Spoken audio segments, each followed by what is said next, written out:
Hello, operator. Can you please connect me with OTR Halloween Holidays? I don't want to miss this episode of the Baba Ghoulie Show.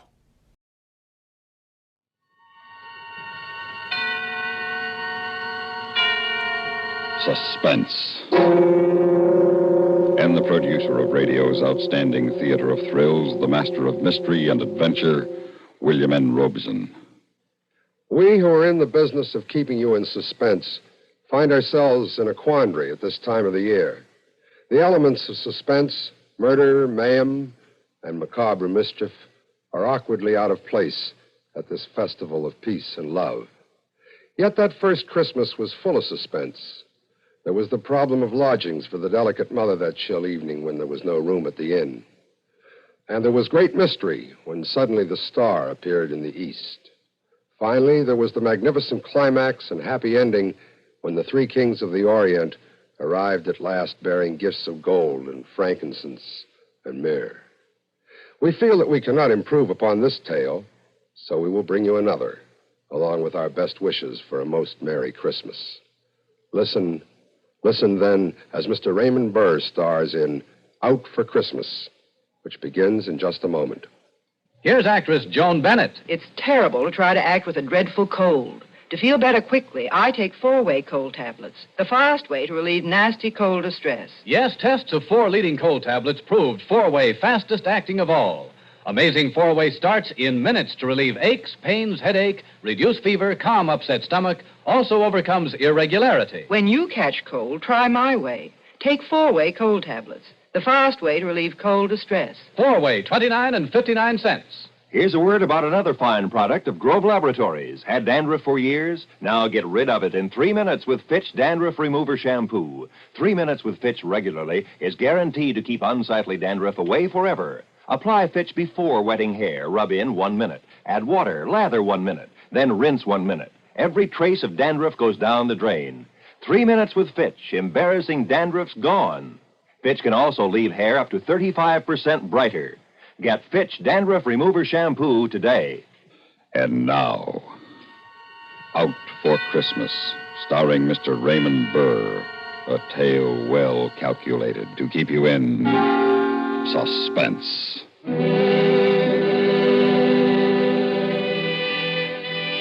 I hadn't figured on being out for Christmas, but my prison record paid off. Takes a lot of good behavior to knock time off and armed robbery and assault rap, but I was a good boy, model prisoner. Took everything they threw at me with not exactly with a smile. I don't smile much. But I took it without griping, so I'm out for Christmas. And Christmas is as good a time as any for what I gotta do. The town looked cruddy. Got phony tin Christmas trees and the lampposts along the main drag and colored lights all over the joint and Christmas carols screeching at you from loudspeakers everywhere. Even the saloons got red and green streamers all over the place and the bar mirrors all frosted, black snow. A big bowl of slop called Tom and Jerry they're pushing. Merry Christmas. Yeah. What'll it be? A little Christmas cheer? A hot Tom and Jerry, maybe? Ain't you got any whiskey? Oh, sure. We got whiskey. Give me a straight shot. Okay. Can't you get anything on that jukebox but them Christmas carols? What's the matter? Don't you like carols? Oh, they stink. You won't think so after you get a couple of belts under your belt. You think so? Sure. It's Christmas, man. Yeah, so I heard. That tastes good. Real good. Say, you look sort of familiar. Don't I know you from someplace? I was wondering how long it'd take. The voice is familiar, and your eyes sort of... Joe Watson. Joe! I heard you was going to get out soon. Charlie Jones told me. But I didn't know you'd be out for Christmas. Yeah, they got big-hearted. Say, you put on a little weight. That's why I didn't recognize you. 30 pounds, prison chow. But you look real good, Joe. Real good. Yeah. Hey, where is Charlie? He been in tonight?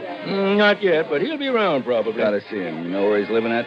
Yeah, he's got a room over on 4th Street. Room? I figured he'd be living in a flop house. Oh, not Charlie. He's doing okay since he got out. Got a steady job. How about you, Joe? You got a job lined up? Yeah, I got a job lined up. A good job? It'll be good. As good as I can make it.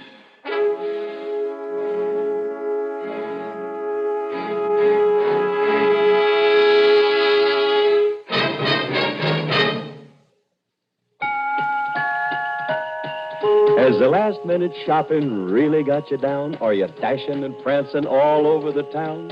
You bought a lot of presents and you still have lots to go? Well, Go, get a Scripto. you don't have to know a size. You don't worry about the fit. A new Scripto pen or pencil always makes a hit. For Mom or Dad or sister, Aunt Jane or Uncle Joe. Go, get a Scripto. Go, get a Scripto. Get a Scripto. Here's the easy, convenient way to finish all your Christmas shopping in a matter of minutes with Scripto pens and pencils, available at stores everywhere. All Scriptos, costing $1 or more, are handsomely gift-boxed. See the famous Scripto Satellite. The Satellite outwrites any other pen you've ever used. Costs only $1.95. Enjoy one-stop gift shopping. Go, get a Scripto.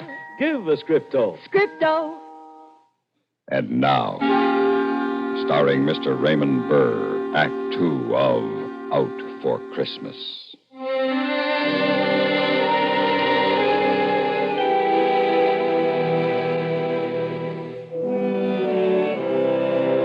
They even had this rooming house where Charlie was staying, loused up for Christmas. There was a moth-eaten poinsettia wreath in the door and red and green lights in the landlady's window. Charlie's room was on the 4th floor at the back. Joe! Yeah, Oh, so they let you out for Christmas. yeah. Well, come on in. Gee, it's good to see you, Joe. Good to see you, Charlie. Say, what you got there? Oh, that's an electric train. Just a minute, I'll turn it off. Electric train, what for? Oh, my sister's kid. That's all he talks about for Christmas, an electric train. So I got him one at a discount at the place where I work, but I wanted to see if it works okay. You know how it is. Yeah. So what's the idea of the Christmas tree? Well, living by myself and all, I thought I'd have my own tree. It's just a little one. You lost your marbles? Well, it's Christmas, Joe.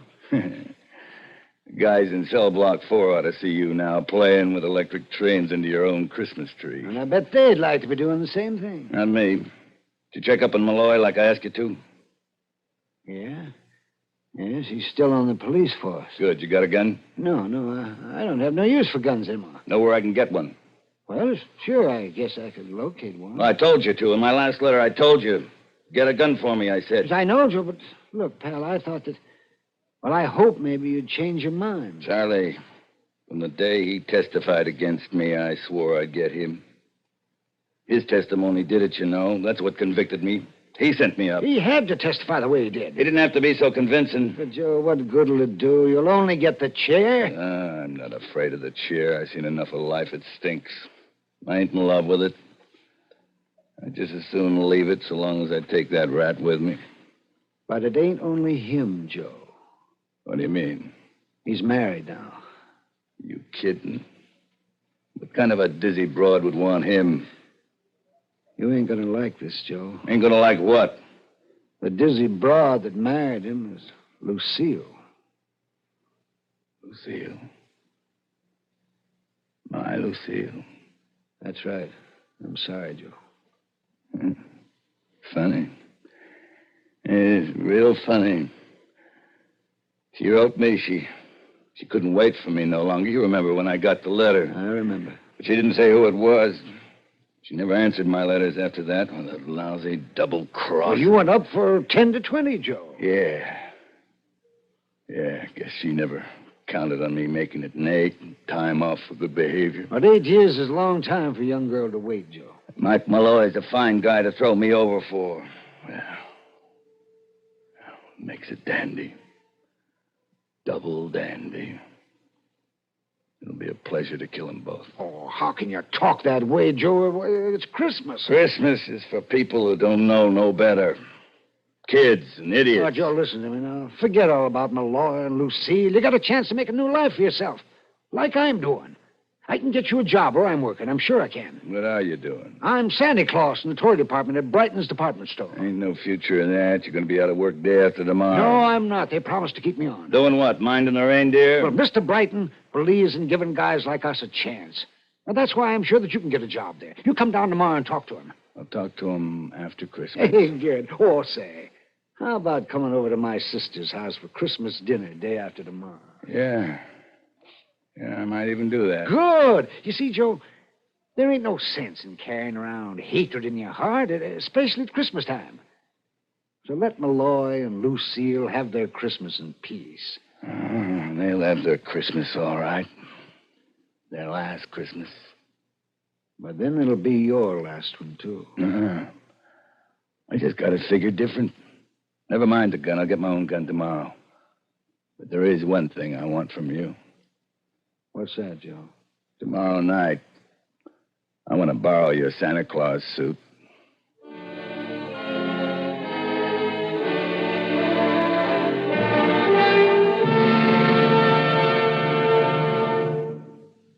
Holiday hustle make you queasy, stomach nervous and uneasy, then... Doodle you know about the little white tablets in the little green pocket roll? Just a-waiting for the moment when you need 'em to bring your acid indigestion under control. Tums are the little white tablets in the little green pocket roll. Tums for the tummy. Tums. Bring relief quicker than you'd ever guess. Best for any kind of acid distress. Keep 'em handy in the pocket roll. Keep your tummy under Tums control. Yes, during the busy, bustling season, get quick relief from annoying acid indigestion. Always carry Tums, 10 cents. 3-roll pack, a quarter. Or get the new 6-roll pack with free metal carrier, 49 cents. And now, starring Mr. Raymond Burr, Act 3 of Out for Christmas.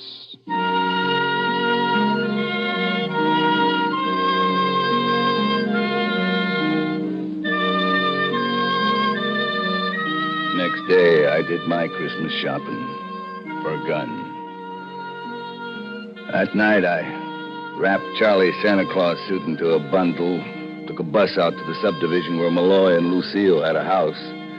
I ducked into an alley behind the supermarket and pulled on the red suit, whiskers and all. It was going to be so easy, I had to laugh. You couldn't want a better disguise on Christmas Eve for murder.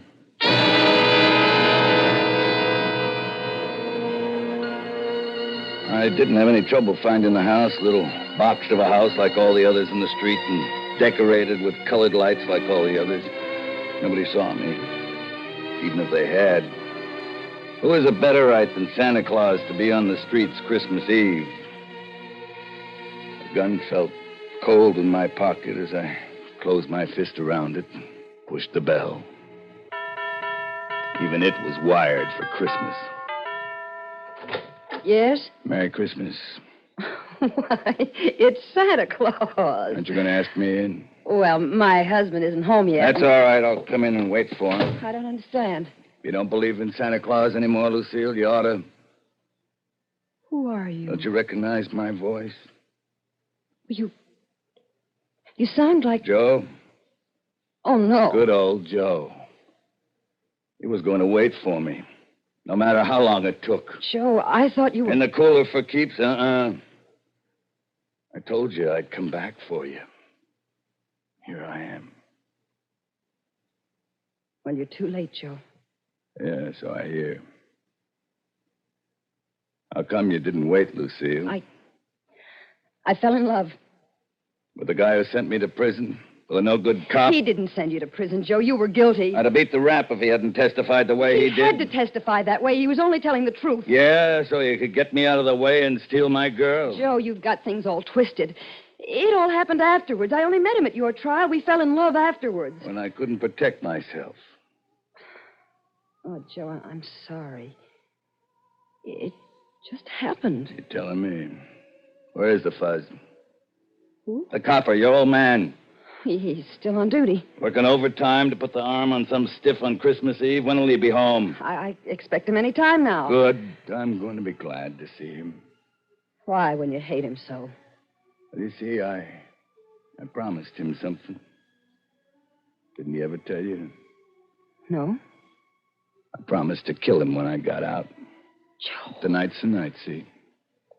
Well, you mean it? You've got a gun. Sure, I got a gun. And I'm going to use it.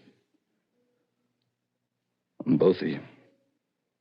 Both of us? You both double-crossed me. I could kill you first, but I think I'll wait till your old man comes home. Ought to be interesting to see how he acts. I wouldn't be the least bit surprised if he tried to make a deal with me. A deal? Yeah, like shoot my wife, but let me go free. What a terrible thing to say. You'll see what kind of a creep you married. Joe, do it then. But do it because I ask you. Kill me and let him go. I come to get you both. And I'm going to get you both. Together. How about some music while we're waiting? Turn on the radio. Go on, turn it on. He made you happy, Lucy? Yeah, Joe. Very. You made him happy? I hope so. That's nice.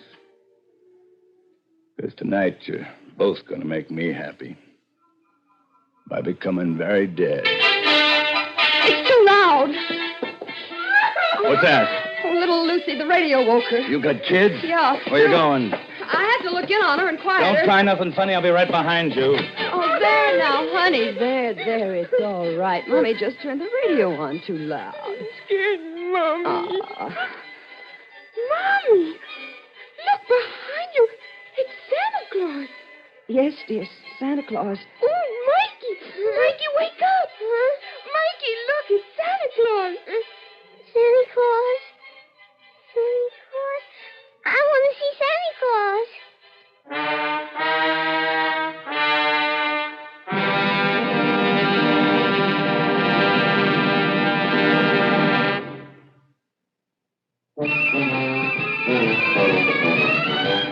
Of all leading filters, cigarettes, Kent filters best, Kent filters best. It makes good sense when you smoke Kent, Kent filters best. Of all of the brands of cigarettes, Kent tastes the best, Kent tastes the best. A richer taste than all the rest, Kent filters best.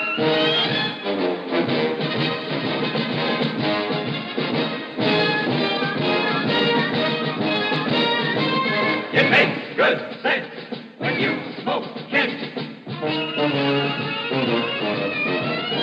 Of all leading filter cigarettes, Kent filters best. And now, starring Mr. Raymond Burr, Act 4 of Out for Christmas.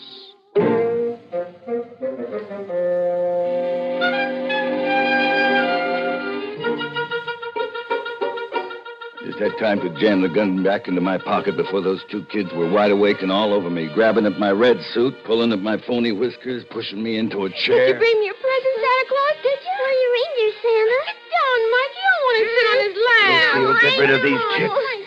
Where's my present, Santa? Well, What did you do with the reindeers? What did you do with the reindeers? Well, they're parked outside, Mikey, on the roof. Did you come down the chimney? Oh, yeah, sure. Why aren't you close to me? Didn't the fire burn you? Well, no, you see, it's an asbestos suit.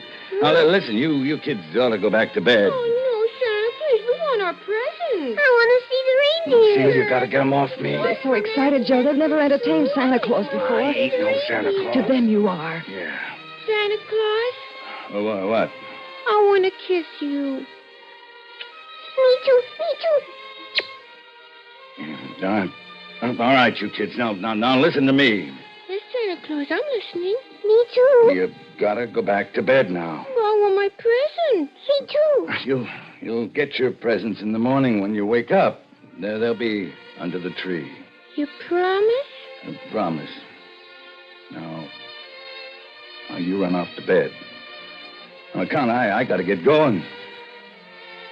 Now, you wouldn't want the other boys and girls to miss their presents because I've been goofing off with you, would you? Oh, no, that wouldn't be fair. All right, then. Off to bed you go. All right. Come on, Mikey. Merry Christmas, Santa Claus. Me too. Yeah. Merry Christmas, kids. And good night. Good night. Come on, Mikey. Oh, Joe. They'll never forget that. Yeah. Neither will I. Merry Christmas, honey. I'm sorry I'm late. Hey, what's this? It's Joe Watson, Mike. Joe Watson? What the devil are you doing here? He came to kill us. What? Take it easy, Mike. Here's my gun. You changed your mind? Your kids changed my mind. They thought he was really Santa Claus, darling. They were so excited. Well, Mike, you can send me up again. Better to go back for a parole violation, I guess, than for murder. Well, wait a minute. We gotta have a complaining witness. You want to make a complaint, Lucille? No, Mike. I want to thank Joe for giving the kids the best Christmas of their lives. Well, I haven't any complaint then. Merry Christmas, Joe. I still say Christmas is for people who don't know no better. Like kids and idiots. Yeah. Merry Christmas.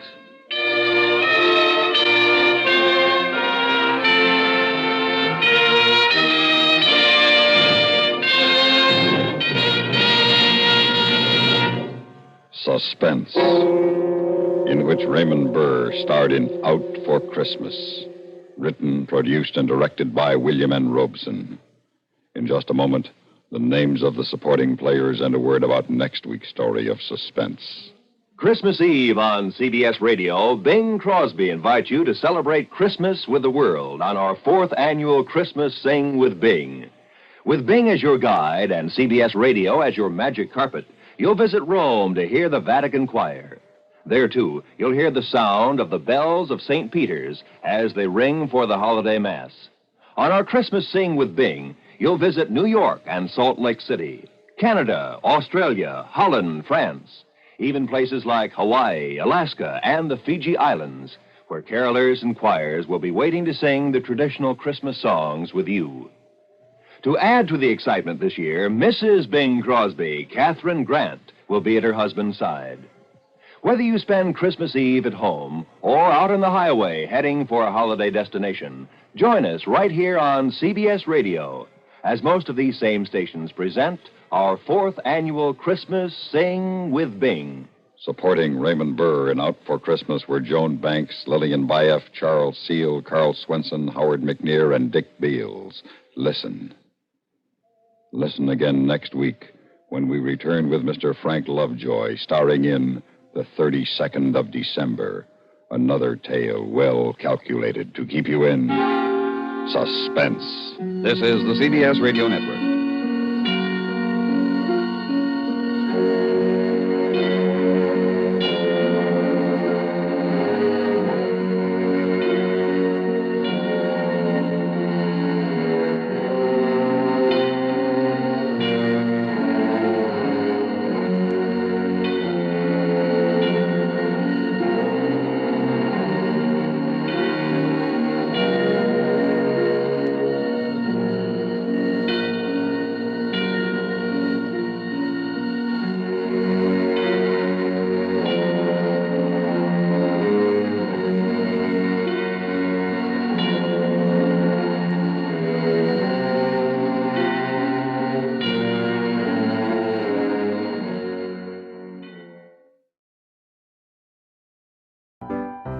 It's intermission time at the Baba Ghoulie Show. Time to refresh yourself and visit our snack bar. Got a yen for some hot popcorn? How's about your favorite soft drinks, which are sparkling cold? And there's all kinds of candy to tempt you. It's radio time, folks. Enjoy the rest of the program. This radio show has been brought to you by... Hello, kids. Bored at home? Can't get any girls to come over? Well, then call up some ghouls to come over instead. They'll certainly scare the pants off of ya. Just dial 1-900-CALL-GHOULS and hear some scary stories. $2 for the first minute, 35 cents each additional minute, plus 3 solds for the full experience. Ask your parents' permission first. And now back to our radio show.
The Shadow, mysterious character who aids the forces of law and order, is in reality Lamont Cranston, wealthy young man about town. The Shadow uses his hypnotic power to cloud men's minds so that they cannot see him. Cranston's friend and companion, the lovely Margot Lane, is the only person who knows to whom the unseen voice of the Shadow belongs. Today's story, The Stockings Were Hung.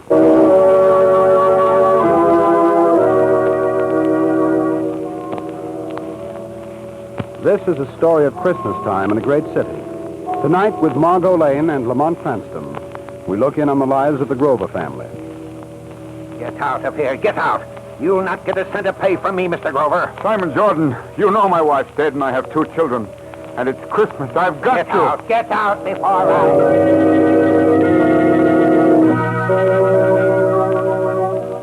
It's Christmas time in a great city. As our scene opens, we find Margot and Lamont coming down on the elevator from Margot's apartment. Yeah, here's where we get out, Margot. Where now? Over to the club, Lamont, to pick up a Christmas basket of food to deliver. Good. Oh, look, Lamont, it's snowing. What do you think of that? I want to stop at the corner and see my friend Spike. Spike? Yes, Spike Grover. He's a newsboy. I always buy my papers from. There's Spike on the corner. Busy little man, isn't he? I always give him $5 for Christmas. In spite of all you've said about organized charity, giving one isolated newsboy $5. But, Lamont, this is different. Get your papers. I should say it is different. It isn't even Spike. Paper, mister, paper. Yes, a young lady would like a paper to cover her new hat. If you can call that Christmas tree ornament a hat. Where's Spike Grover? Spike's got family trouble. He's a pal of mine, Spike is. Tells me everything. He knows I can keep a secret. Family trouble? Well, it's very confidential. You see, Spike and his sister Janie, you see, they haven't got any mother. They only got a father. And you see, I don't tell anybody, but Spike's grandfather owned the Grover Importing Company. Wait a minute. You're way ahead of me. Now, look. Spike's grandfather owned the Grover Importing business, and Spike's name is Grover. So Spike and his father should own the Grover Importing business. And, well, it seems there's a fellow named Jordan worked for Spike's grandfather. And the way I figure it, this fellow Jordan put the snatch on the whole business. Did what? Lady, you wouldn't understand. I was just telling this gentleman here, as far as I can figure, this old miser named Jordan steals the whole business right out from under Spike's father's nose. So a couple of days ago, Jordan fired Spike's father from his own business, mind you. Ain't that awful? But where is Spike? And where's his father? Lady, if I knew that, I'd tell Spike. Well, where does he live? He lives in the old house down on South and 7th Street. What's your name, son? They call me Gabby. But you know, I could never figure out why. No? Well, Gabby, here's a Christmas present for you. Oh, thanks. Gee, thanks, mister. Merry Christmas, Gabby. And the same to you, lady. Bye. While you go over to your club and pick up the Christmas basket, Margot, I think I'll go down and see Spike and family. I'll pick you up at the club, Margot.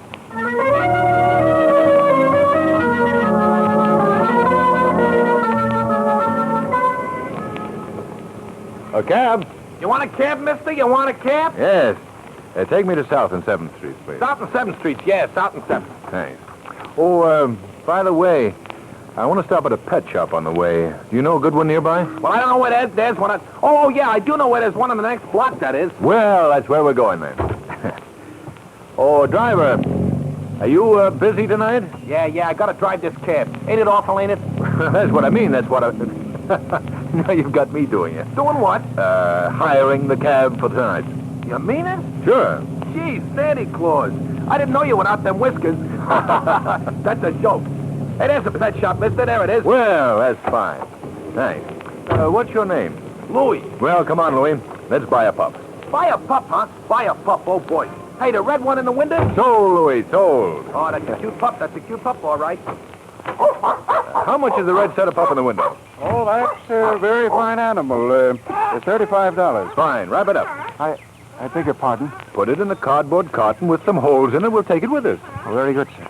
Well, now, Louis, you'll take the pup in front, see? It's a surprise for a young lady we'll pick up later. She mustn't know about it. Yeah, sure. Say, but suppose it begins to bark or whine or something. Well, if she asks what it is, you just tell her a box of books. Hey, yeah, that's smart. But wait a minute. What kind of books am I going to say if it starts to bark? Oh, that's easy. You just call for Sneeze. Believe me, mister, if you didn't want this hack for the evening, I tell you it sounds a little screwy to me, I tell you. Hey, here's your dog, sir. Fine animal indeed. Oh, thanks. Louis, Sneeze. Huh? Sneeze. Oh. Gesundheit. Thanks. Great, Louis, great. Take the box of books now. We're off to South and 7th Street.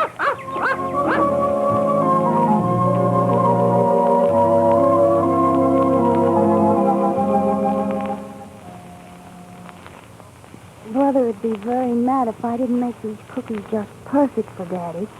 Let me see. Here it is, Mother's recipe for Christmas cookies. 1 1/4 cups of flour. I've got that. 1 1/2 teaspoons vanilla. Maybe nobody would notice if there's no vanilla in them. 1/3 cup of sugar. 1 egg. And 1/2 cup of butter. 1/2 cup of butter? I haven't even got half a cup of butter. Oh, I wanted so much to surprise Daddy. Well, that's no way to feel on Christmas Eve. What's the matter, Jamie? I haven't got hardly any butter. Well, we'll take care of that in a minute, Jamie. But I came here looking for your brother Kingsley. But I don't know where my brother is because he's looking for my father. And I don't know where my father is. Daddy hasn't been home for 2 whole days. Oh, easy, Jamie. Well, Kingsley says Daddy will be home for Christmas.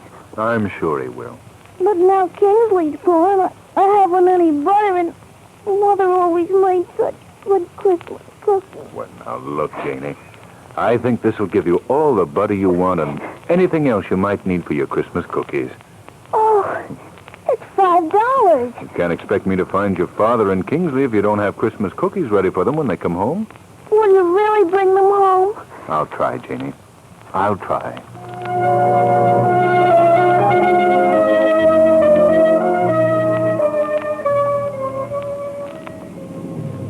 Hey, is this where we pick the young lady up? Yes, Louis, and don't forget, that's a box of books you have in front and not a dog. And don't forget, if he barks, you sneeze. Okay. Well, there's Miss Lane now. Oh, Margot, been waiting long? Oh, no, Lamont. Whew, I just piled the snow on my best hat so I look like the spirit of Christmas. Oh, it's gun sight. Did you deliver your last basket? Yes. What's that package you have in front, driver? Oh, I got a box of books. I got a box of books. Oh. Well, I thought you'd never get here. The South and 7th Streets, Louis. That's Spike's house, Margot.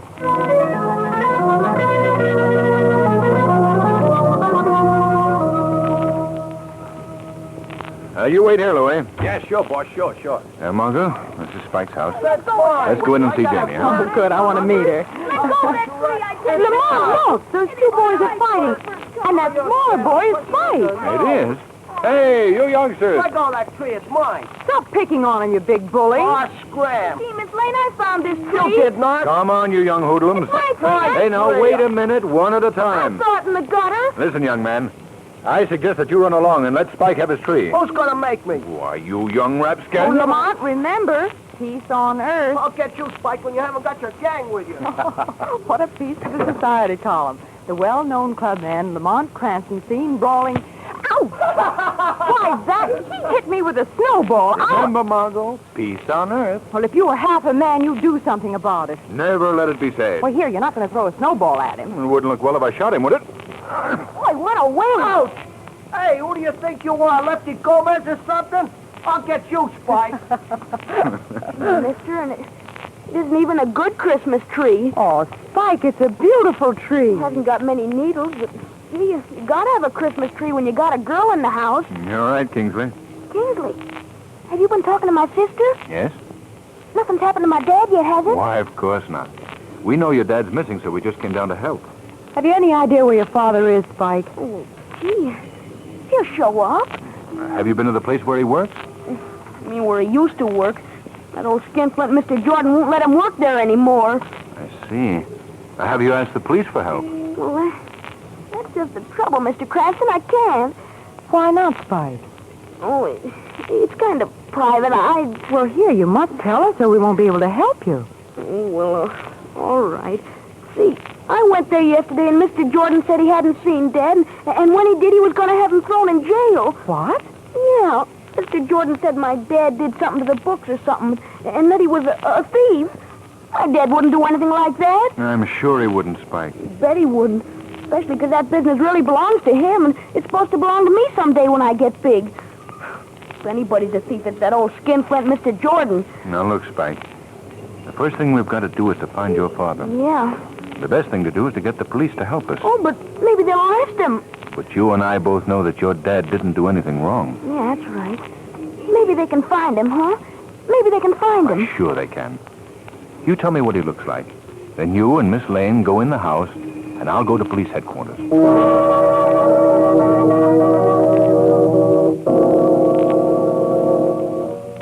Good evening, Sergeant Murphy. Well, season's greetings to you, Mr. Cranston. Same to you. Sergeant, Kingsley Grover Sr. has been missing for 2 days. Tell me what he looks like, and we'll start looking. His son Spike told me that he was 5 feet 10, weighed about 165, was wearing a brown overcoat. Calling all cars. Missing since last Friday. Kingsley Grover Sr. Height 5 feet. Harbor Patrol. This is headquarters. We're looking for Kingsley Grover Sr. Height 5 feet 10. Weight.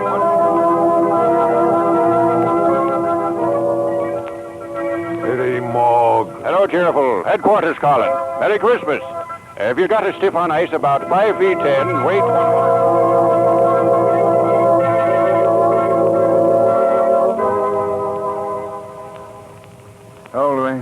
Hello, Mr. Cranston. Did you find out anything about Spike's old man at police headquarters? No, not yet. Miss Lane's still in the house? Yeah, she's there with Spike and his sister. Say, the dog's all right. I didn't have to sneeze or nothing. He was so quiet I thought he was froze or something. So put my hand inside the box. You know what happened? No. He bit my finger. He's a cod, all right. He's a cod. Keep up the good work, Louis. I'm going in the house. Okay, boss, okay. Hello, everybody. Gee, you were gone a long time, Mr. Cranston. The police find him? They'll get him soon, Spike. Don't be impatient now. No, I won't be impatient. Say, would it be bad if you and Miss Lane went into the other room for a minute? I want to talk to my sister. Do you mind? No, of course not, Spike. Come on with me, Lamont. It'll only be a second. Take your time, Spike. Look at Janie. We'll find him in time for Christmas.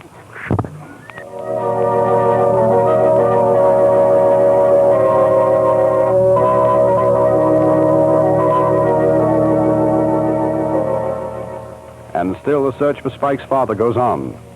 The machine of the police looking everywhere. Hours pass, and no word. Now we find Kingsley going up to old Mr. Jordan's office. Mr. Jordan! Who is it?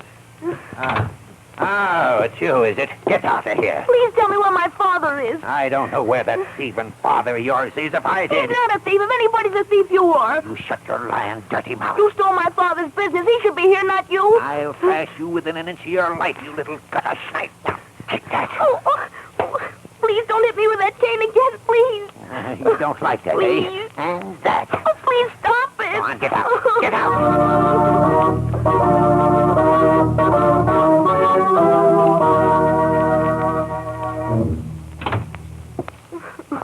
Spike, what's the matter? Kingsley, you're hurt. You poor kid.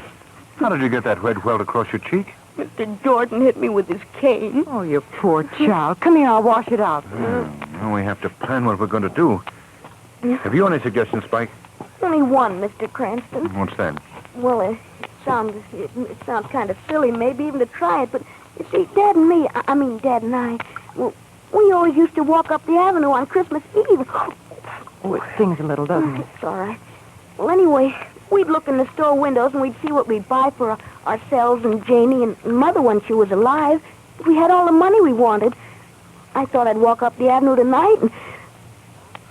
Well, I guess it sounds kind of silly, but I would like to. That's a wonderful idea, Kingsley.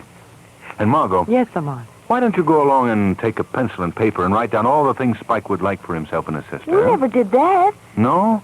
Well, just think what fun you'd have. Talking it over with Janie afterwards if you had a list. Gee, that's right. Let's go. Oh, and you know, we might even run into Dad. Well, sure you might. Aren't you coming with us, Mr. Cranston? Well, yes, of course. I'll join you on the avenue, but first I want to get to the police station again and check up. Oh, Janie? Yes, Kingsley? You better stay here and watch those cookies don't burn again. All right. I'll be with you in a little while.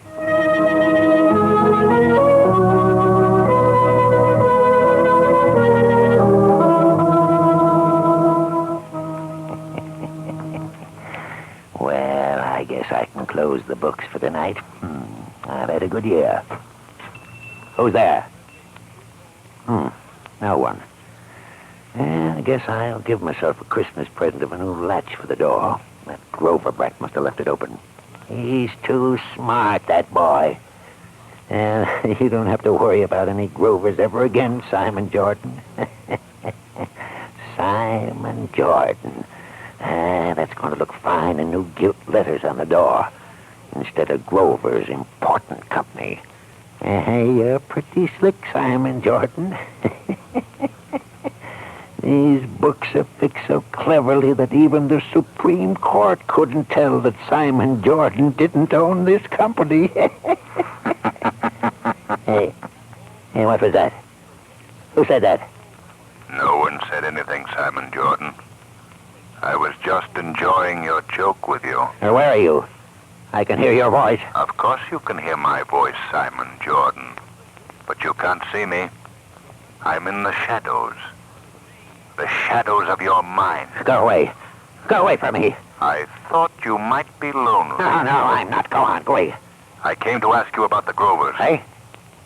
What do you know about the Grovers? Enough, Simon Jordan. Enough to know that your altered books would not fool the Supreme Court. Hey? You're not a spirit, are you? In a sense, yes. I try to represent the spirit of honesty and justice. And when Simon Jordan beats a child with his cane, steals from the father of that child like a low, sneaking thief, then I must talk to Simon Jordan. I'm not a thief. No. I should not disgrace thieves by calling you one of them. Hey? You're a man too mean to be a thief, Jordan. Yeah. What do you want from this world? None of your business what I want. I'll tell you. You want money. Nothing but money. I feel sorry for you, Simon. Oh. I'm going to go now. But I want to leave one thought with you. Eh? You're an old man. You don't have much longer to live. What? All your life's work is your money. It's rather an empty victory, isn't it? You're alone in the world. Your money doesn't do anyone any good, Simon Jordan. Eh? But you can rest easy in your shriveled soul because the Grovers will be taken care of. The Shadow will take care of them. The Shadow?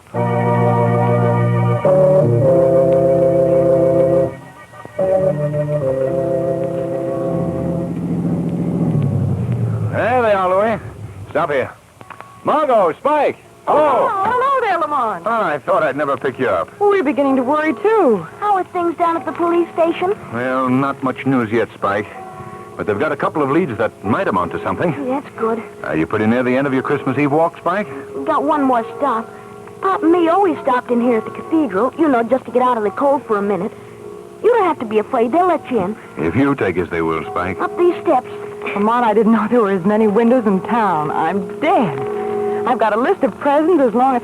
Oh, there's your arm. Don't slip, Miss Lane. I hope you've got a preferred list. Oh, I have. Here, in here. Boy, this door is heavy. We can stand back here and listen. All right, Spike. Look, Lamont, that poor man over in the corner. Yes. Mr. Cranston, it's my dad. What? It's my dad. Daddy. Dad, speak to me. Kingsley. He won't speak to me. Mr. Grover. Mr. Grover, this is your son. Don't you know him? Dad. I can't remember. Margot, this man has been hurt. Let's get him outside, Lamont. Do you remember your name, sir? Gee, there's something wrong with him. My name? You must try to remember. Truck. Skidding. Hit me. Oh. Why did you come to the cathedral tonight? It's Christmas Eve. Always come here. Who is we? I can't remember.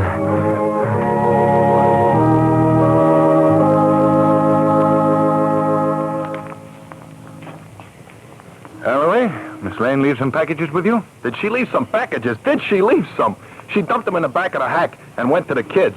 He, Spike, was talking all the way down about you found his old man. Is that the kid's old man with you? Yes, he's in pretty good shape now. Oh, gee, that's the nuts. That certainly is. Now, Louis, don't forget to bring in those packages when I call you. All right, now, Mr. Grover. Just lean on me. You're still a little bit shaky. I know it. Now, watch the step. I'm all right, thank you. Yeah, you're fine now. All right. You go first. Merry Christmas, children. Daddy! Oh! How is the lady of the house? Oh, just wonderful now that you're here. Oh, Daddy. And I make Christmas cookies, too. Fine, fine. And how about you, young man? How have you been behaving? I've been getting along all right. Where did you get that nasty welt across your cheek? You haven't been in a fight, have you, son? Oh, I'll go. Oh, no, sir. It was only an accident. Mr. Jordan, what are you doing here? I came to speak on a matter of business. I don't believe this is the occasion for a business discussion. Oh, I think it is, Mr. Grover. In going over the books tonight, I found that a great and terrible mistake has been made. Huh? The Grover Importing Company has been making more money than I thought, and over half of it is rightfully yours as partner in the company. Partner? Yes, part owner. And I hope you'll find it within your heart to forget any misunderstandings we may have had, and that you'll take over the responsibilities of partnership immediately. Yes, that's all I've got to say. Good night, and Merry Christmas to you all. Oh, how can such an awful old man say such beautiful things? Well, we haven't time to talk about whether he's awful or not. We have things to do. Louis!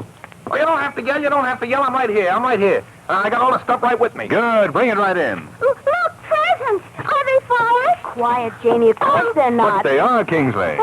Oh, don't kid me, Mr. Cranston. You're not getting fired. I don't know how I can ever repay you for what you, Miss Lane, and Mr. Cranston have done tonight. We've been more than repaid, I assure you. Louis, don't bring that in here. I didn't tell you I wanted you to bring that in. It was my own idea. and I'm not even going to have to sneeze. Oh, I dropped. Oh, Lamont, you're a darling. Did you get that puppy? Well, yes. Gee, is that for us, too?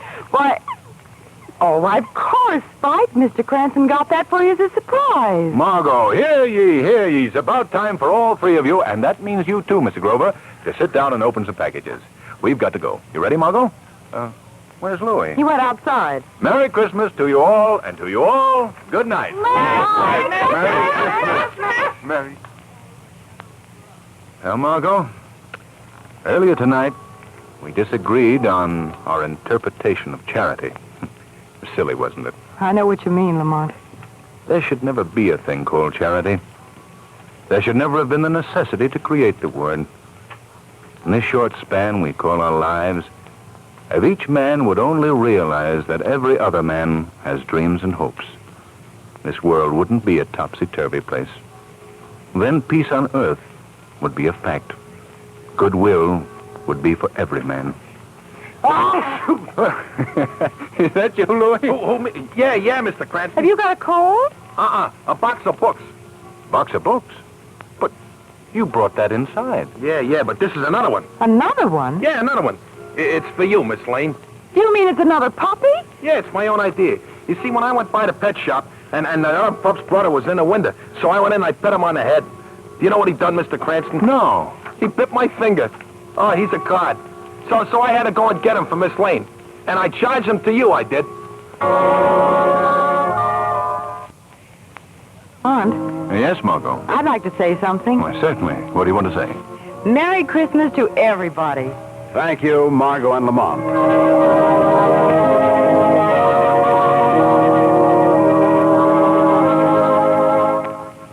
Today's program is based on a story copyrighted by the Shadow magazine. The characters, names, places, and plot are fictitious. Any similarity to persons living or dead is purely coincidental. The Shadow magazine is on sale at your local newsstand. The weed of crime bears bitter fruit. Crime does not pay. The Shadow knows. It's intermission time at the Baba Ghoulie Show. Time to refresh yourself and visit our snack bar. Let's go out to the lobby. Let's go out to the lobby. Let's go out to the lobby And have ourselves a treat.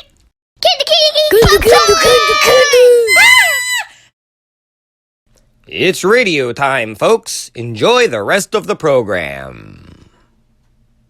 This week, guest quacking on the Baba Ghoulie Show, Waddle the Duck. And here's Waddle. Hey folks, Waddle from Watchwaddle here. Hope you're enjoying today's radio program. And if you're considering getting a new radio to listen to them, why not get one with the newest innovation, the 4-speed record player? Because available now is our newest hits from Watchwaddle Production. Check out me and the gang and our hilarious, zany, and crazy tunes, filled with spoofs, gags, and jokes. Available in our playlist collection. Check them out for some cheap laughs and running gags. Well, and when we say running gags, we ain't kidding, brother. Screwy Forest's Watchwaddle cartoons. Available on Channel Watchwaddle. The Baba Ghoulie Show is brought to you by OTR Halloween Holidays.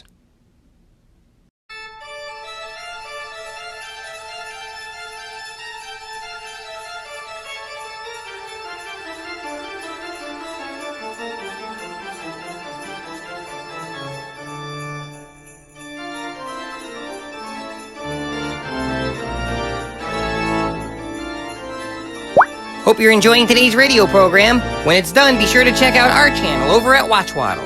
Enjoy some tunes with a nice cold soda.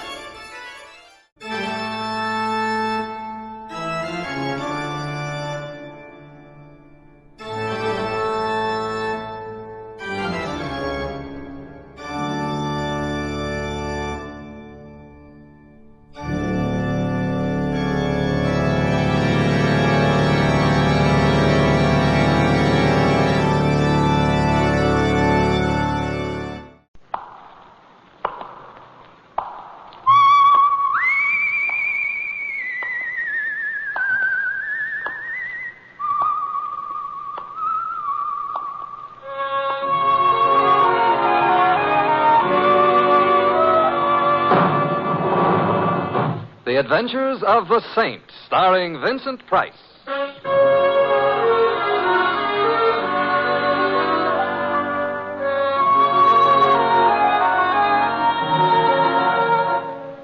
The Saint, based on characters created by Leslie Charteris and known to millions from books, magazines, and motion pictures.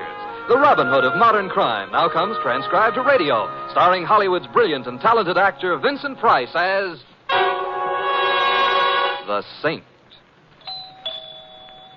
Come in. Hi, Mr. Temple. Oh, hello, Louie. Where are you? I'm in my room. I'll be ready in a minute. Hey, wait till you see my cab. I gave it a bath for Christmas. Well, congratulations. Yeah. Look, I don't want to rush you, but if you don't hurry, Christmas Eve is going to be already Christmas morning, and what'll all them tots think? Oh, them tots will be singularly fortunate. However, all I have to do now is get my whiskers on. There. How do I look? Mr. Templar, if I didn't know you was Mr. Templar, Yeah? I wouldn't know who you were. Louis, don't I look like Santa Claus? This may come as a surprise to you, Mr. Templar. Santa Claus is fat. Oh. You're not fat. Oh. Well, hand me that cushion from the couch, huh? Okay. Here. Yeah, thank you. Now then. How's that? Now say ho, ho, ho. What for? Santa Clauses always say ho, ho, ho. Oh, I see. Ho, ho, ho. Well, anyway, you look like Santa Claus. Hey, Mr. Templar, whose idea was this? Mrs. Winterbottom's. Oh, the dame who annoys tots on Christmas Eve. Mrs. Winterbottom is a very well-known philanthropist, and every Christmas Eve she collects hundreds of small children and feeds them. Yeah. Who feeds them the rest of the year? Don't be bitter, Louis. Sorry. At least I ought to give the little tots a laugh. Yeah. And I suppose there is something to be said for Mrs. Winterbottom. Don't say it now. Don't worry. There's something to be said for Santa Claus, too. He does go around filling stockings. Yeah, I know a blonde. Shouldn't say that either, huh? No. Someone at the door. Louis, would you mind? No. It's probably one of them tots. Correction. It's a tot 20 years later. Get in. I'm already in. Back up. I'm backing up. Thanks. Now reach, gents. Hey, you know, that gun in her hand looks loaded. Now that you mention Reach. For what? The chandelier. I can't. Why not? No chandelier. Oh, a wise guy, huh? If you're going to shoot me, I insist on knowing your name. Just call me Sally. Sally. And your last name? Never mind that. How would you like to get plugged in the... Bread basket? Where? Oh, let's pass lightly over that. I wouldn't like to get plugged anywhere. And shut up. All right. Where is it? Right down the hall. Are you trying to be smart? Not especially. So it's going to be like that, huh? Like what? Now you listen to me, Fats Boylan. Huh? You shut up, too. I didn't say anything. Well, shut up anyway. I'm shutting up. What was I saying? You just finished calling me Fats Boylan. That's right. That's wrong. I'm not Fats Boylan. Ha.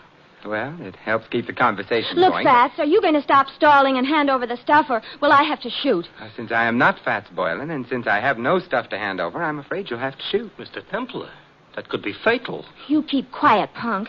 Who's a punk? You're a punk. Mr. Templar, am I a punk? Well, Sally is just a little confused this evening, Confused Louis. or not, she shouldn't call me a... Shut up. Oh. You don't have to start bawling. I am not bawling. I You were just about to shoot me. Well, I know, but then you'd bleed. Oh, I'm sorry. I can't stand the sight of blood. Why don't you strangle him? Louis, don't be unkind. It seems to be the doorbell again. No, wait. Oh, it's very impolite to keep people waiting. But I must have been followed here. Sally, look, stop illustrating a point with that gun. It might go off. I don't care. But then I'd bleed. But where can I go? I've got to hide. Well, try the kitchen. All right. Well, come on in. It's open house tonight. Well, my old pal, Fats I am not. Boylan. Although I'm beginning to waver. Perhaps I am. Simon, the split personality. Who are you? Well, Joe Hudson. You remember your old pal, Hudson? Hudson. Well, I must admit you look like a hornet, but your lines aren't as nice. Look, if I'm your old pal, why don't I know you? Oh, that's easy. We never met personally. Well, how else can you meet? Ignore that. But if we haven't met personally or otherwise, how can I be your pal? Oh, I was just being friendly. Besides, you got something for me. I have? Great little kidder, ain't you, Fats? Ain't he, pal? Now I feel better. I'm a pal, too. Look, I wish I deserved your delighted choice. Look, but... just leave me have the stuff, and then I'll get... Stuff again. What stuff? Am I going to have trouble with you? The door behind you is open. Why don't you use it, huh? That way, nobody will have any trouble. I'll use it after. After what? Such like that, huh? Ever see one of these before? I'm afraid I'm going to disappoint you, but the answer is yes, I have. Good. Then you know how it works. It shoots bullets at guys. Guys who get bullet shot at them have a habit of dying. Really? Well, then perhaps you'd better not shoot that gun at me. I won't.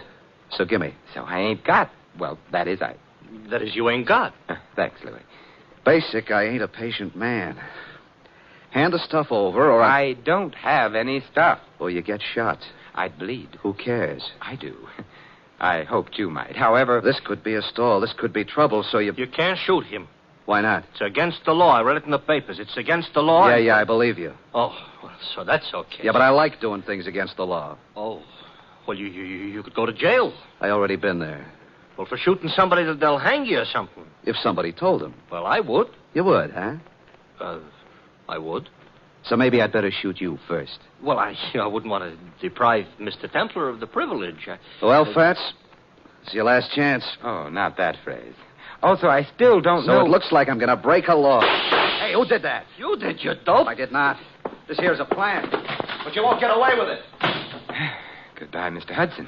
Mr. Templar, who made with the artillery? It must have been Sally. She's in the kitchen. She can stay there. She saved our lives, Louis. Yeah, but maybe by now she's found out she likes to shoot guns. Well, let's hope not. Hello. It was nice of you to frighten Mr. Hudson off. I did? You did. I didn't hit anybody? No. Oh, I'm so glad. Hey, I've got her. She's out cold. Come on, up. Put her on the couch. Yeah. Come on. Up. Mm-hmm. It's a little late, but somebody ought to mention she is not a bad-looking dish. You've mentioned it. Looking for smelling salts in her bag? No. Identification. Here's a driver's license. Her name is Sally Walters. Address 49 Arden Drive. Social Security card. She's the secretary. That's what I need. Take it back. She's coming, too. Better put the bag back. Yeah, but keep the gun, though. There's still some bullets in it. No. We don't want her to know we went through her bag. We're ashamed of ourselves? We're going to pay her a visit. She ain't home. But she will be after she leaves here, and then perhaps we can find out what keeps the home fires burning.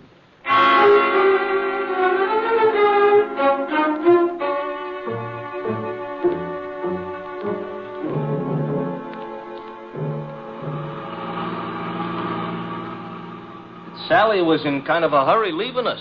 So she was. Mr. Templar, don't look right, Santa Claus chasing a blonde. I'm not chasing her. Technicalities will get you no place. Hey, this must be it. 49. What is she a secretary of? The Treasury? I suspect this is where she works, Louis. She works overtime, huh? Yeah, and probably sleeps in. Come on. Yeah. I hope that nobody is peeking because they'll think Santa Claus is off schedule. I think perhaps I can manage without the whiskers. Yeah. Ouch! Now you look like an imposter. Will you ring, Louis? Okay. You know, this is the type house I got a feeling Santa Claus would have to use the service entrance. Yes. I'm Simon Templar. You are? I am. There's nothing I can do about it. Mr. Templar, all butlers are like him? I doubt it. I think he's been practicing. Haw. Haw? Well, good night, then. I think not. Would you mind removing your shoe from the door? I would. You might at least have shined it. Humphrey, whoever is it at this time of night? No one, madam. Oh, but such an interesting-looking no one. Santa Claus, you've lost your whiskers. I haven't. They're right here in my pocket. How nice. Actually, my name is Simon Templar. I'm Carla Worth. This is Louis. Hi. Oh, I mean... Hi. Be kind to the peasants type. Did you want to see me? Now that I've seen you, yes. Well, come in, then. Thank you. But, madam... Humphrey, go away. Yes, madam. Humphrey's such a problem sometimes. Shall we?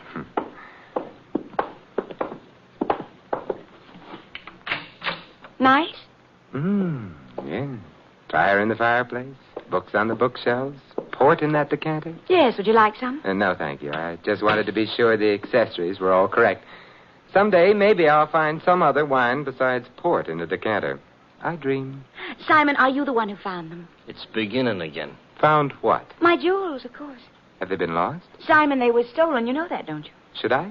I've heard of the saint, Simon. I didn't know he was also a Santa Claus. Oh, it's a fleeting impulse. When were your jewels stolen? This afternoon.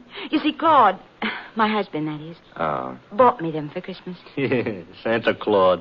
Louis. Sorry. We decided to have the party this afternoon. We thought it'd be nice to have a quiet eve, so we did. The jewels were in quite a large box. There were quite a lot of them. And? Claude had hired a Santa Claus, but before the party was over, Santa Claus had disappeared. So had the jewels. Well, there must have been some precautions. Oh, there were several detectives. Oh. But the Santa Claus said he was going out to get some air while the party was on. He never came back. But he didn't have the jewels on him. The box was locked, and it was too large for the detectives not to have noticed. I see. The name of the man hired to play Santa Claus was, of course, Fats Boylan. And who may you be? Claude, this is Simon Templar. And Louis. I know neither of them. Snoops, obviously. Get rid of them. Claude likes to behave as though he were an emperor on occasion. The box wasn't found anywhere in the house? The jewel box, no. The jewels were insured? Naturally. And it's none of your affair. I shall speak severely to Humphrey. He should never have let you in. I let them in, darling. So now he's going to speak severely to her. We'll go quietly, except... Mr. Worth, what is Fats Boylan's address? I have no idea. Good night. Good night, Simon, and I'm sorry. So am I. I'll show you out. Thank you. Wow, wow, wow, wow, wow. Pronounced Carla Worth. Yeah. What do we do now, Santa Claus? We get into your nice, clean cab and... Hey, wait a minute, Louis. Now we're going to find out what became of Sally. Simon, Well, good evening, Sally. I overheard. Fat's address is 17 Beale Street. 17 Beale. Yes, I've got to get right back to the house before anybody notices. Goodbye. An awful short visit. But long enough. Now we're going to visit Mr. Boylan? I think so. I hope he ain't so handy with a gun as the rest of these characters. He may be, he may not be. Now I'm all cheered up. But there's one thing I'm sure he isn't. What's that? Fat.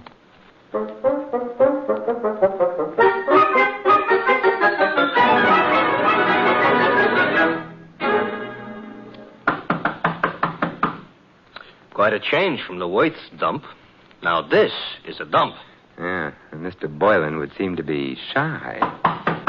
Mr. Templar, you said something about the one thing he wouldn't be was fat. Why, because he was called Fats? Not exactly. Louis, I'm worried. Hey, the door was open. Yes. Maybe that means our bird has flown? Maybe. Come on, let's go in. Okay. I ain't usually so poetical, but the light's on. Yes. And the room looks funny. Looks like a hurricane came to stay for dinner. And remained for 6 months. Somebody was looking for a jewel box? And someone obviously didn't find it. The extent of the search indicates that. Nothing was left untouched. It's a funny smell in this room, you know. A couple of funny smells. Yeah. One's perfume and the other... Gunpowder. Huh? Gunpowder. That's why I ain't been looking behind any pieces of furniture. It really wasn't very far to look, Louis. Huh? He's behind the daybed.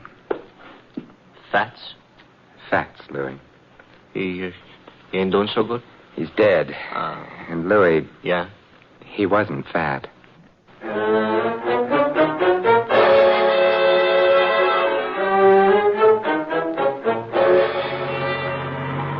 Mr. Templar? Yes, Louis? We're being followed. Since we got out of Boylan's place. Oh, that's interesting. Louis, stop the cab. That'll make it easier for whoever's following us. Exactly what I want. Even on Christmas Eve, this shouldn't happen. Now what? We get out. Don't look behind you. Start walking. This here is a nice, lonely street. Everybody else is home hanging up stockings. I wouldn't mind hanging up stockings myself. Who do you think it is? I think it's our friend Hudson. Oh, I just lost 5 pounds.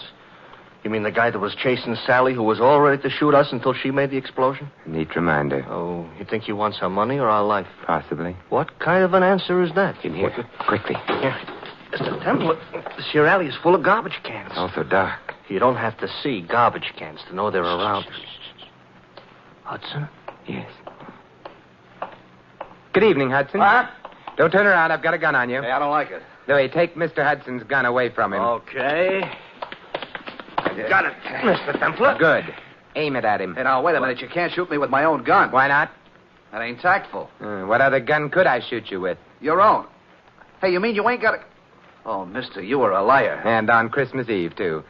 Hudson, who hired you to follow Sally and me? It was my own idea. Louis, Mr. Hudson isn't being friendly. He ain't, huh? He ain't. Therefore... Hey, now, don't lose your heads, fellas. We've lost patience with him, Louis. We have? Shoot him, Louis. He's beginning to bore me. He's beginning to... I should shoot him? Yes. Fatal? Fatal. Okay. Except I don't know what my wife and 6 kids are going to say You about... haven't got a wife and 6 kids. Now, wait a minute, please. Louis, we're being cruel, prolonging Mr. Hudson's agony. Put him out of it. Now, wait a minute.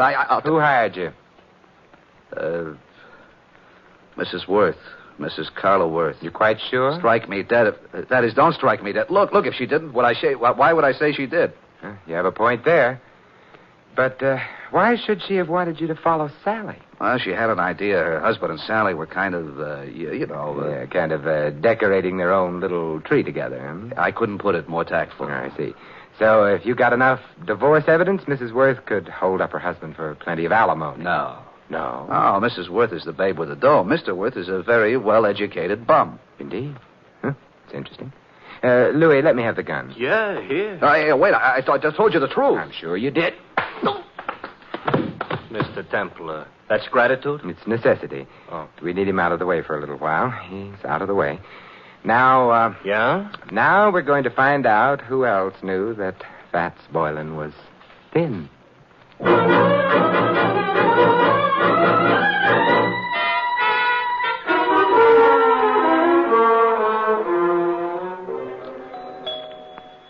You know, if we visited often enough, I might even get accustomed to this joint. You might also start confusing yourself with Grant. Good evening, Humphrey. I'm sorry the family retired for the night. Well, it is late, I know. I wish to retire myself. Why, Humphrey, you don't look 65. Good night, sir. Aren't you going to ask us in? No. Why, Humphrey, I thought you and I were going to sing Christmas carols together. Let go of me. Shut the door, Louis. Okay. I shall complain. All right, but not now. Mr. Templar, I'm going to wear that gun out, hitting people over the head with it. And I couldn't have him warn anyone we're here. Why, we're going to burgle the joint? In a way. Huh? And a kinder description would be search the place, Louis. Oh, for what? Oddly enough, something that can't be seen or touched. Sounds like a ghost. Yes, and in a way it is. The ghost of a murderer.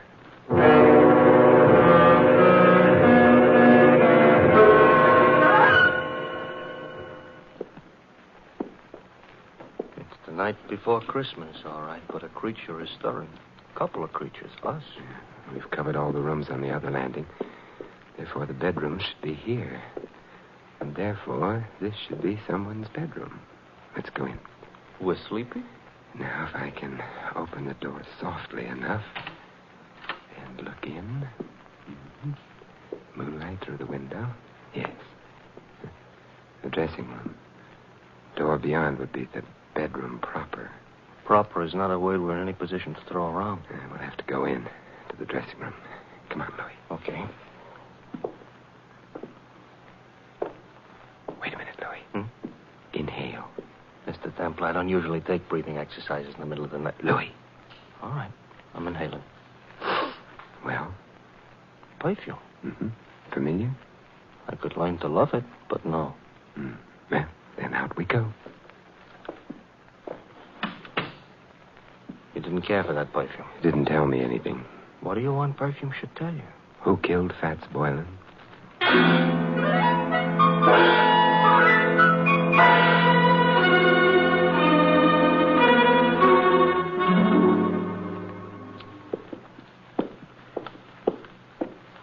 Another bedroom. We go in? Naturally. For a bachelor, that ain't the word you should have used. I'm beginning to get worried about this. Supposing somebody screamed. Hold yourself together, Louis. Okay. After all, like the poet says, strong heart never won fair maiden. You mean faint heart. All right, so for dinner I'll eat dog food. Now. Another dressing room. Well? Hey, Mr. Templar. Yes. The same perfume we noticed. Who? Uh-oh. Don't be frightened. Why, Simon, what are you doing in here? Louis and I have been testing It's perfumes. the middle of the night. You awakened me. I'm sorry. I'm even sorrier about something else.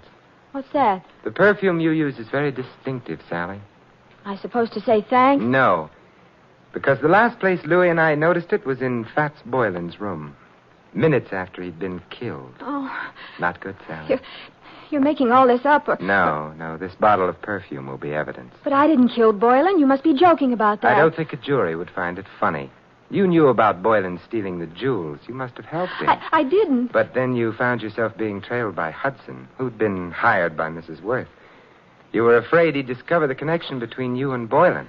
That's why you came to my apartment. No. Oh, yes. You hoped I'd throw Hudson off, perhaps frighten him.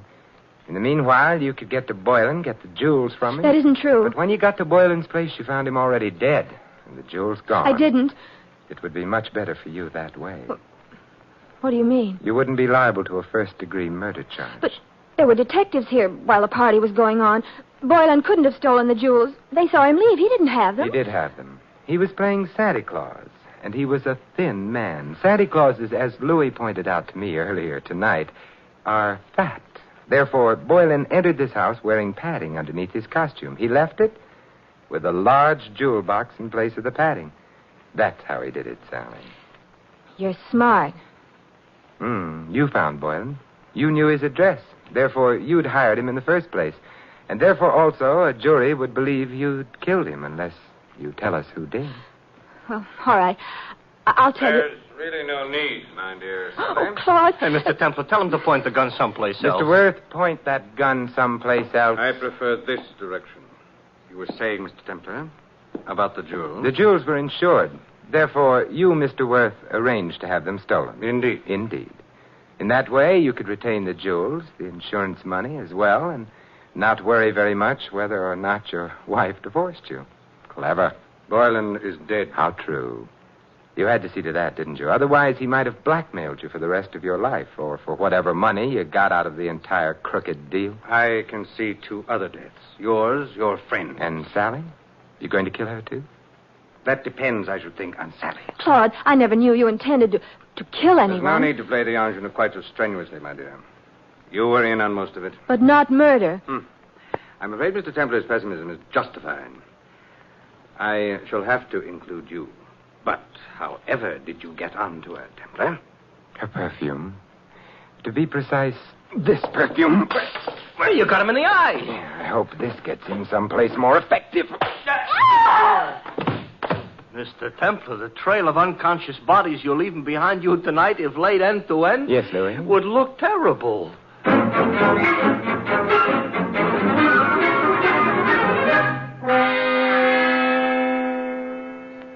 Simon, Yes, Carla? you've been very sweet. Even without your whiskers, you've been sort of a Santa Claus to me. May I? Oh, with pleasure. Well, I never knew Santa Claus could kiss like that. Santa Claus is no saint. Yes? Oh. Hello, Louis. Mr. Templar, you better put on your whiskers. You forgotten all about Mrs. Winterbottom? Mrs. Oh, well, the hour is past midnight. The tots have undoubtedly tottered off to bed by now. Louis, you may tell Mrs. Winterbottom. I know. That the saint ain't no Santa Claus.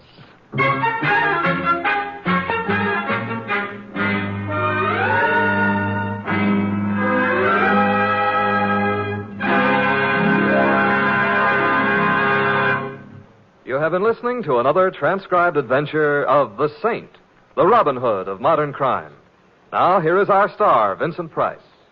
Ladies and gentlemen, all of us who live in the United States are aware of the spiritual values of American life, our factories and machines and luxuries. But there is another side to American life, a side made up of spiritual values. Our country was founded upon faith in God. In the Declaration of Independence, it states that men were endowed by their Creator with certain inalienable rights. Thus, religious faith is part of the very foundation of American democracy, and one of our most precious national heritages is freedom of worship. By exercising this freedom, you and your families can enjoy the spiritual pleasures that come with church or synagogue attendance. Moreover, your religious leaders stand ready to give you their help, whether you need personal or family guidance. And if you suffer the loneliness natural to a newcomer to this country, the churches of your faith will welcome you. We all know that without spiritual values, the other advantages of American life have little meaning. Without faith, the family and the community become unstable. Without faith, the individual denies himself the peace and guidance of religion. The doors of your churches and synagogues are open to you. The freedom to worship as you please is yours. And so America's religious organizations invite you to find yourself through faith and to come to church this week. And may I wish you all a wonderful Christmas, and for the world, peace in all the years to come. This is Vincent Price inviting you to join us again next week at this same time for another exciting adventure of the Saint. Good night.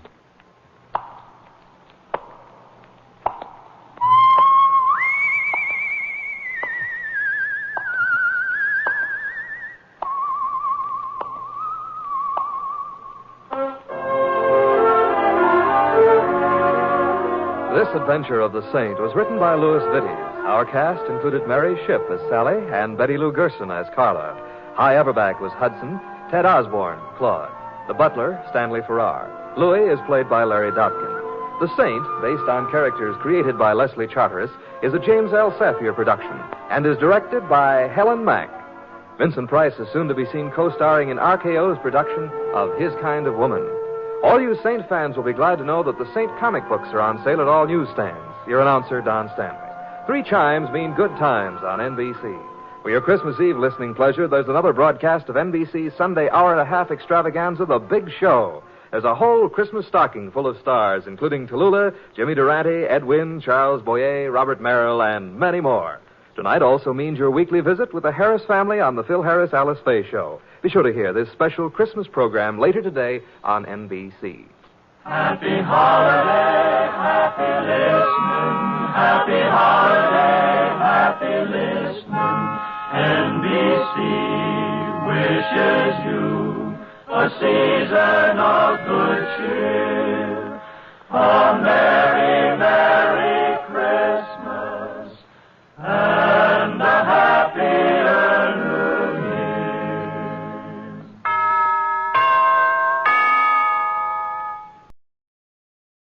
Thanks for watching the Baba Ghoulie Show by OTR Halloween Holidays. This is Waddle the Duck saying check out Channel Watchwaddle for some fun cartoons with no static.